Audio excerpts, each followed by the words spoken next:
Fox News alert now in the search for a missing heiress. Memphis police have found a body near the scene where Eliza Fletcher was kidnapped. They have not confirmed the identity of those remains, but we'll get that information as soon as we're able. Good morning, everybody. It's a Tuesday morning. The summer is gone. Rear view mirrors, we say goodbye and we say good morning to what's ahead. I'm Bill Hammer. Hello to you. We are glad you came back. Thank you. We are sorry your summer is over. I appreciate it. But the weather is going to get better. Thank you for the condolences. Okay. I'm Dana Perino. This is America's Newsroom. We have missed you, but we're moving on right now. We have been following the story about Eliza Fletcher since Friday. And that is when this woman, she's an heiress to $1 billion fortune, disappeared on her morning jog. So she went jogging, and then her family reported her missing about 4 hours after that. So then, Dana, that afternoon, investigators obtained surveillance footage of a man attacking her and forcing her into an SUV.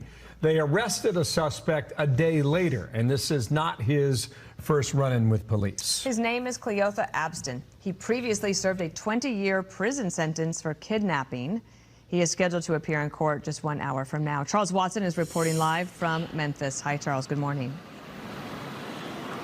Hey, good morning, guys. 38-year-old Cleotha Abston will face aggravated kidnapping and evidence tampering charges this morning in a Memphis courtroom in connection to the violent abduction of Memphis school teacher and mother of two, Eliza Fletcher. This coming just hours after Memphis police say they found a deceased body in a residential neighborhood in South Memphis late Monday evening. And I do want to make it clear that Memphis police have not confirmed whether or not those remains belong to Fletcher, but the scene certainly attracting a heavy police presence. Several blocks were roped off for hours overnight as dozens of officers assisted in the investigation.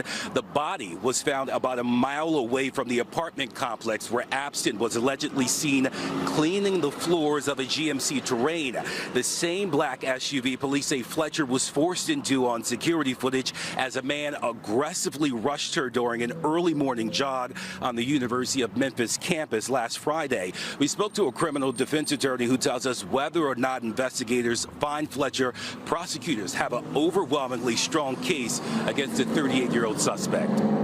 Typically, this type of crime is not committed in front of a busload of nuns. You have very little evidence to go on. But in this particular case, there's a lot of pieces of evidence, which if you put it all together, it spells one thing. The prosecutors are correct, and that is proof beyond a reasonable doubt of kidnapping. And so according to an affidavit, not only did Abston's phone place him in the area of Fletcher's abduction, but he allegedly left behind a pair of sandals that linked him through DNA testing. And guys, you mentioned it, Abston does have a history of kidnapping. In 2000, he was convicted, a decades-long conviction in kidnapping a Memphis lawyer at gunpoint. This morning when he is in court, he will also face 3 new charges separate from this case, including identity theft and theft of property of $1,000 or less. Guys, we'll keep an eye on court proceedings today. Back to you. We know there will be more information coming up soon. We'll check in with you, Charles. Thank you. In the meantime, in politics, the race in the midterms kicking into high gear. T-minus 62 days. Both sides jockeying for position. Have a listen here. This is a security election. It's about groceries and gas. It's about being safe and secure in our homes and our communities. Democrats have caused this problem. They're going to pay for it at the ballot box. Yes, we're going to hold the majority in the House because we have a plan to fix the problems our country is facing. The other side has only a ploy to win back power for themselves, and ripping away our constitutional freedom, our reproductive freedom, has awakened millions of voters. Meanwhile, President Biden is hitting the trail where he continues to attack so-called MAGA Republicans as a threat to democracy. We have Team Fox coverage. James Freeman is on deck with analysis. But let's begin at the White House, where Jackie Heinrich is standing by, and they probably have their own countdown clock to the midterms as well, Jackie. Yeah, they sure do, Dana. Good morning to you. Well, Republicans say Biden's strategy, assailing his predecessor and MAGA Republicans and leaving very little room for discussion about the issues that voters care the most about, they say that's going to play right into Republican hands this November. But nevertheless, President Biden is not reversing course, all but abandoning his campaign pledge to be the uniter-in-chief and firing back at a heckler. Listen. Everybody's entitled to be an idiot. No, everybody's entitled. Okay? Look, Extreme MAGA Republicans don't just threaten our personal rights and our economic security, they embrace political violence. It's caused questions about whether Biden has any respect for the more than 70 million Americans who voted for Trump. And after trying out new lines on Twitter, talking about the MAGA agenda and MAGA proposals, now Biden is testing Trumpies. The biggest contrast from what MAGA Republicans, the extreme right, the Trumpies, they want to go to Congress. These MAGA Republicans in Congress are coming for your Social Security as well. After those attempts to rally his base, today Biden will convene his cabinet. Democrats have been buoyed by recent legislative wins like the CHIPS Act and the Inflation Reduction Act, but it has not been enough for some Democratic candidates to want to appear alongside Biden, like Wisconsin Senate candidate Mandela Barnes, who skipped out on Biden's event yesterday, and Pennsylvania Senate candidate John Fetterman only joined in on one of Biden's 3 appearances in that state over the last week or so. Republican Congressman Jim Jordan says Biden's name-calling isn't helping his party's cause. You got to call your opposition names when you got nothing else to point to. I mean, we went from safe streets to record crime. We went from a secure border to no border. We went from $2 gas to $5 gas, and we went from stable prices to record inflation.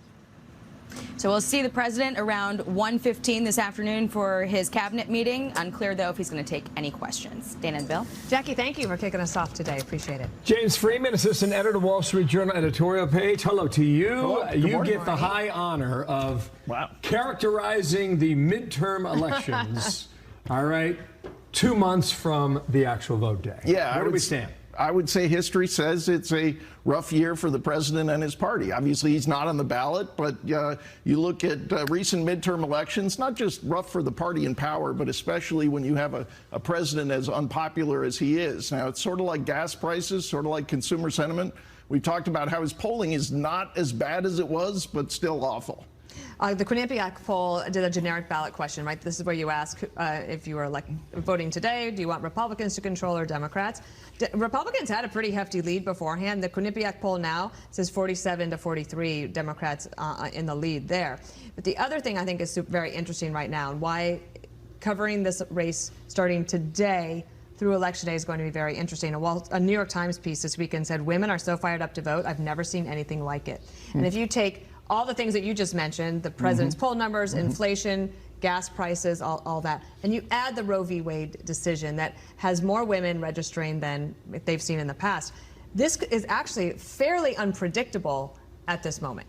Could be. The generic ballot, a little more volatile. Our friend Tom Bevan at Real Clear Politics says it still suggests a good Republican year when you look at recent trends. But it is a little tough to figure out given you think this is probably about the president's economic mismanagement, but that decision has changed things, obviously. I still think as people, if their number one issue is that they want abortion to be available, I think they will figure out as they study this issue that while it may not make a lot of conservatives happy, it will be broadly available. So I don't really see that as a driving issue where it's now gone back to the states. States are deciding it, and the recent data is that it's not being outlawed. A couple of things that are quite clear. Over the last week, I would argue, the mainstream media has characterized this presidency as making a great comeback. Yeah. Right? I think on Friday, The Hill said Biden surges to 40% approval rating.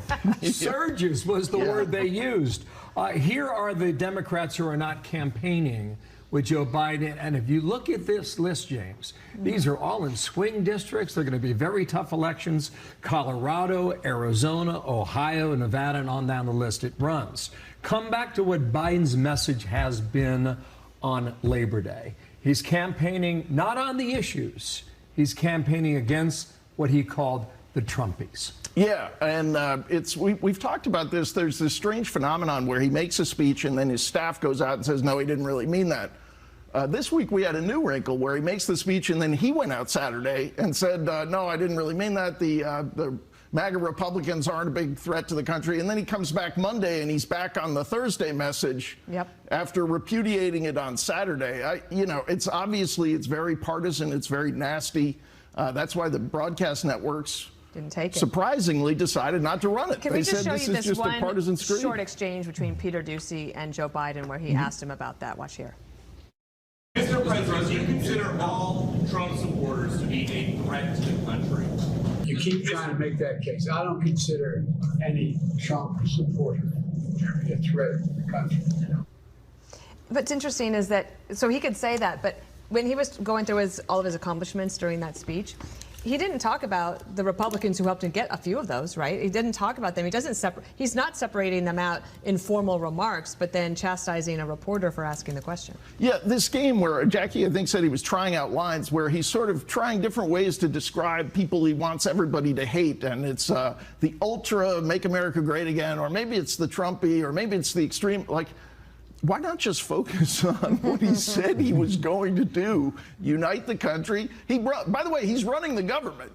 People might not realize, given that he's talking so much about these great threats, he's in charge. He's the president. His party controls both houses. One last point, I'm sorry. Yeah, sure. What is lost in all this discussion when you talk about Ultra MAGA or Ultra MAGA Plus or Ultra MAGA Supreme or whatever it is today, is that you lose sight of what you have done in office. Yeah, for liberals, you got things to talk about. The centrists might not like it. Republicans might like, but he's got some things he can talk about. I think for base voters, and maybe that is a better pitch, instead of just telling them how much he hates Donald Trump supporters, maybe he ought to say, look, I did this possibly not constitutional student loan deal. I did all the climate spending that people on the left want, and certainly will be good news for donors who run alternative energy companies. Yeah, it is a more positive message if you want to speak to your base. But maybe that's... And he does want to speak to his base, right? In midterm elections, you really need your base to turn out. And what Jessica Tarloff said last week is that Democrats have been waiting for him to be mean and to be and this is what they were looking for. This is what they were wanting. So maybe for them, it can work. Who knows? I told you it was a high honor, James. It is. As you kick it off. Great to see you. Talk to you later. Thanks for being here. In the meantime, caught on camera, a woman attacked and robbed at gunpoint by 4 men over Labor Day weekend in Chicago. Neighbors say this is not an isolated incident. And dramatic video of a carnival ride plummeting 50 feet in India. Multiple people were hurt, and we will have more on this horrifying situation. Also, there are new concerns about a potential conflict of interest in the federal probe into Hunter Biden. We'll explain where that stands next.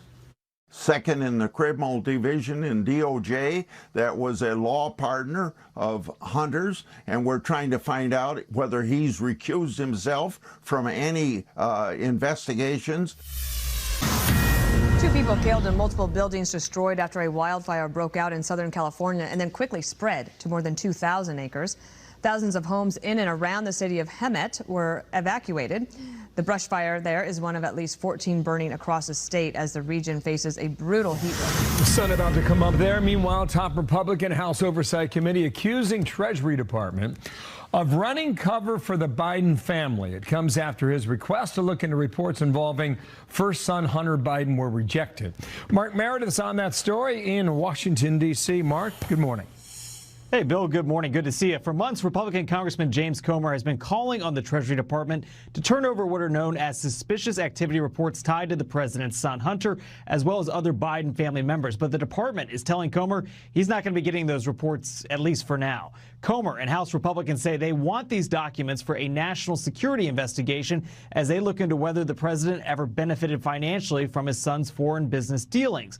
But the Treasury Department says given the rules already in place and that the fact Republicans are in the minority, those reports are simply off limits. Treasury argues that if they got out, the report would leak.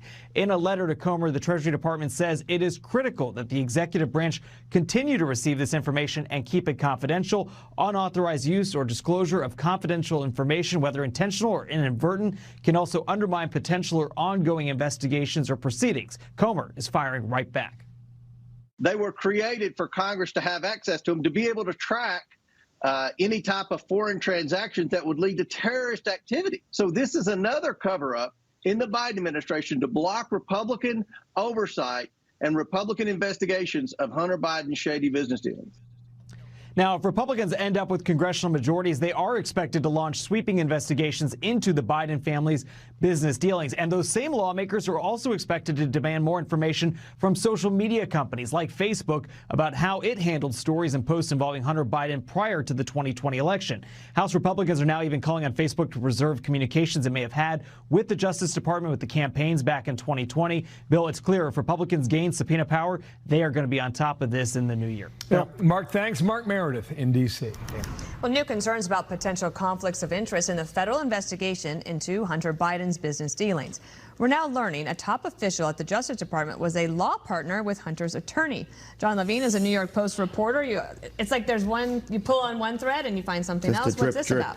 Well, here's the sort of the timeline. December 2020, Hunter Biden retains the legal services of Chris Clark. Chris Clark is a partner at Latham & Watkins. They're just down the street from us here in New York. Big Democratic law firm. A month later, Joe Biden is inaugurated President of the United States. On day one, Nicholas McQuaid, another law partner at that same firm, is appointed to be head of the criminal division at the Justice Department.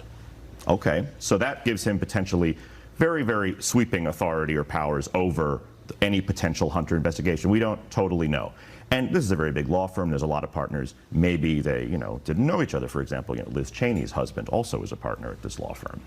But we know that Clark and McQuaid served on multiple cases together as co-counsel in 2020 and 2019, right before this sort of went their different career paths. So the question becomes, is there anything going on here? Yeah, and how are you going to prove that? How are you going to get to that? But we know that a lot of these people in Washington, they swim in the same waters. Right. So, maybe there's something here, or maybe it's just... Well, we don't know. Maybe it's just the way Washington works, and all this could be coincidence. The problem is we just don't know. And you're right, maybe this is one of those, that's how Washington works, but it was a very happy coincidence that the two co-law partners, and one on day one, I will remind you, of Joe Biden's presidency, is appointed to this senior position, which potentially would have jurisdiction over the Hunter investigation. Potentially. That's so interesting. The other thing is that there was the FBI agent that resigned last week. I want to get a little bit more on this because New York Post covered today, from yesterday, is Hunter Hayden. And then Miranda Devine wrote about Bobulinski. Of course, we remember him. He said he gave the FBI the contents of 3 cell phones containing encrypted messages between Hunter and his business partners, along with emails and financial documents detailing the Biden family's corrupt influence peddling operation in foreign countries during Joe's vice presidency. But his evidence appears to have fallen into the same black hole at the FBI as Hunter's laptop, never to be seen again. So this senior FBI agent, T-Bull, he has left, he has resigned. Do you know if there is a preservation order on his phone or his laptop? That's a very good question. And the truth is I don't know. And it's certainly something which, if there was going to be a sweeping investigation into Hunter Biden, that would need to be part of it. Because you wouldn't want a situation where you have almost a Hillary email situation where 33,000 emails just get deleted, and it's like, well, these were normal, these were just in the course of doing business. Or that they destroy the phone, or they say they repurpose the phone, right, and then the information is just you not wouldn't there. want to lose data under the argument of this is just the course of doing business. So it's important to get those kinds of preservation orders out now. If the Republicans took the House in November and they started committee hearings, let's say in January of next year, do you know where someone like, Chuck Grassley on the Senate side, but where, say, a Jim Jordan would start on a Hunter Biden investigation? That's a fabulous question. There's so many avenues, aren't there? There's obviously the places like the Justice Department with McQuaid, but there's also key players on the laptop itself. I would say people like Eric Schwerin and James Gilliar, people who were integral to his foreign businesses overseas, would need to probably be subpoenaed. And there's also bank records that we need to get banks to hand over. So there's many, many different avenues to pursue, and they're all going to get pursued. Was it just a random coincidence that Hunter sought legal protection in December of 2020, or did something happen there where he wanted to have more legal representation? Well, I know a lot about Hunter's legal representation because every time there's a new Hunter story, you email the lawyers saying, okay, this is what we're going to say, what's your response? So this is a new attorney. He had a different attorney before December of 2020. He changed to Chris Clark. Well, okay, keep pulling those threads. We'll have you back. Good to see you. John, thank you. Me. Nice to see you from the New York Post. Good seeing you. Thanks. We're seeing mom and pop shops close up. We're seeing national chains exit our beautiful city. And instead, we are leaving our city to people who are abusing hard drugs, which are now legal in our state. So that is Portland, Oregon. The people of that town are fed up and moving out. They say the homeless crisis has gotten so bad they have to sell their own home. Jason Rance will take that on coming up. California is planning to ban the sale of gas-powered vehicles by the year 2035. We'll explain how that could also affect car sales in more than a dozen other states. Here, Ukraine's President Volodymyr Zelensky is ringing the bell at the New York Stock Exchange this morning, but virtually. More than 6 months into the war, Zelensky says he will not give up any territory. He's calling on President Biden to designate Russia a state sponsor of terror over their recent actions at the Zaporizhzhia nuclear power plant. And I've got a little itch in my nose. You good? Yeah, he did an interview last night on ABC, and it's hard to describe, but it looks to me the real concern and fear about what could happen at this nuclear power plant. You know, a lot of headlines for a lot of good reason. I was just watching it on a different monitor. It's kind of cool what they just did. I mean, he kind of FaceTimed in from Kyiv. And, hey, guess you can work from home, work from anywhere. Yes, you can. It's a really good example, Tell your boss. too. Kidding. All right, 31 past the hour now. California plans to ban the sale of gas-powered vehicles in about the year 2035. And if it does, it could also affect car sales in more than a dozen other states that follow the emission standards in the state of California. You got that? So a lot of people are watching this. William Lajeunesse live in L.A. today. Good morning, William. Good morning, Bill. You know, this actually began around 2007, and Dana will remember, when then Governor Jerry Brown adopted tougher emission standards than the Bush administration. About a dozen states immediately followed, and that kind of became a national standard, and that's where we are now. You have basically 17 states that are at a crossroads. Do they adopt this new California package, right? Most of them will. Colorado and Pennsylvania probably will not. Minnesota's not sure because electric cars don't work as well in the cold. Republicans in Virginia, however, are saying no.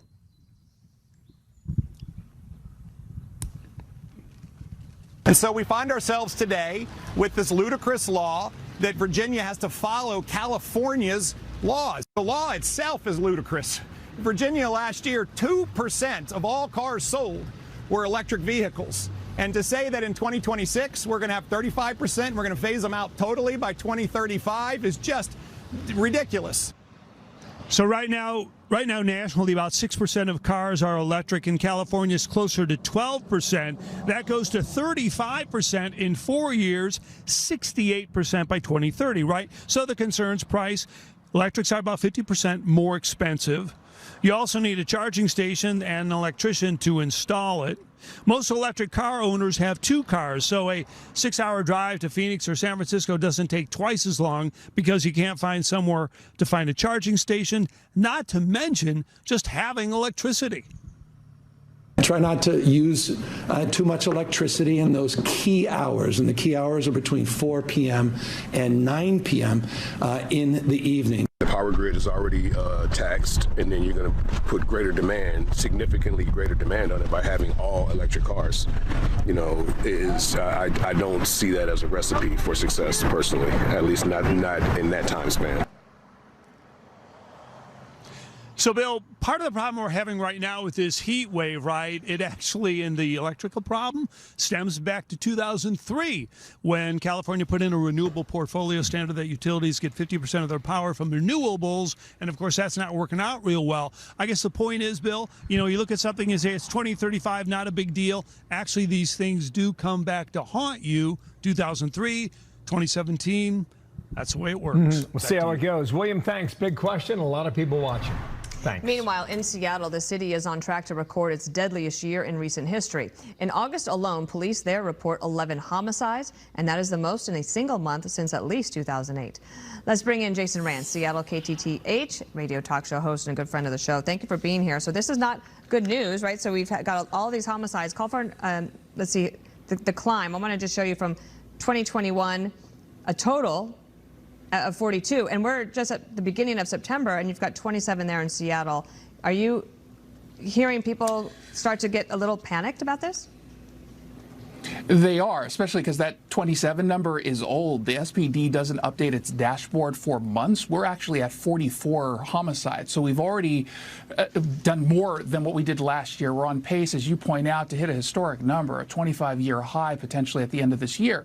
And people are panicked. There's more and more conversations that frankly didn't take place when they should have last year. We were clearly going in this direction. And now you're starting to see some of the liberal columnists call this out, some more media outlets pointing to this. The mayor has been making this a key issue, even though the council, unfortunately, is not. And then, are all of these homicides unrelated, or is there gang activity that's driving some of this? So it's kind of all over the place. The main driver is gang violence. We're very clearly seeing gang violence in Seattle. At the same time, we're seeing it connected to the drug wars. We, just like other Pacific Northwest cities and states, frankly, have decriminalized drugs, which effectively has legalized them, which meant more of the drug dealers are out in our communities. They are starting to fight with one another. And when you see this kind of issue getting in front of some of the homeless encampments, you're seeing gun violence breaking out there. So across the board, we're seeing this hitting specifically because of policies that we can easily point to and say we have seen an increase in violence due to these policies, due to the defunding movement as well. And then you have, just to your south in Oregon, a pretty tight gubernatorial race. Christine Drazan is the Republican. She was on Hannity's show. Watch this. What we're experiencing has been a decade of decline under progressive, extreme, single-party leadership in our state, and we are feeling it across the whole state, but especially in Portland, where they are less safe today than they have ever been before. One of the things happening is you have people reportedly leaving their homes, deciding to pull up stakes and leaving because they say the homeless problem is so bad that their quality of life has suffered as well. Yeah, and you're starting to see the same trend, frankly, across the West Coast states and some of the big cities, especially on homelessness. The policy on homelessness, for the most part, is to let homeless people do what they want without any consequences. And when they're ready to ask for help, that's when we'll give it to them. A lot of this is being fueled, the homeless crisis, by unaddressed mental health issues, drug addiction. These are not folks who are just going to willingly raise their hands and say, I need help. We are enabling them. And that's why you've seen this problem spread so dramatically in Portland, San Francisco, Seattle. And unless you're going to have a policy that actually takes this seriously, that includes sweeps while connecting people to services, you're not going to see any change. And unfortunately, we are starting to see a lot more people just say, I'm done. I don't pay what I pay to live in Portland, Seattle, San Francisco, to be surrounded by human waste and folks who, frankly, can be really dangerous. Do you think that the Republican does have a chance in this gubernatorial race in Oregon?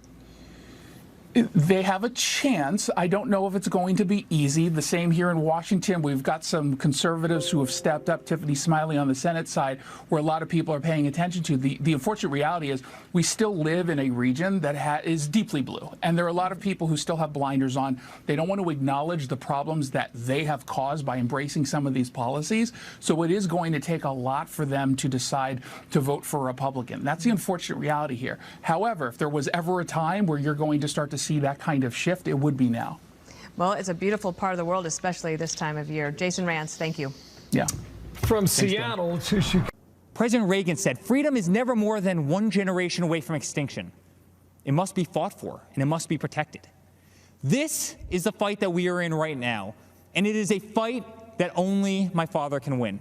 Joe Biden is a politician who has been in government for 47 years. He's a career politician who's never signed the front of a check and does not know the slightest thing about the American worker or the American business, the engine which fuels the greatest economy the world has ever known. The same politician who has been a total pushover for communist China, and someone who would be a giant relief for terrorists who now have spent years running, hiding, and being taken out by the most talented military known to man. To the voiceless, shamed, censored, and canceled, my father will fight for you. And to every proud American who bleeds red, white, and blue, my father will continue to fight for you. In closing, I'd like to speak directly to my father. I miss working alongside you every single day, but I'm damn proud to be on the front lines of this fight.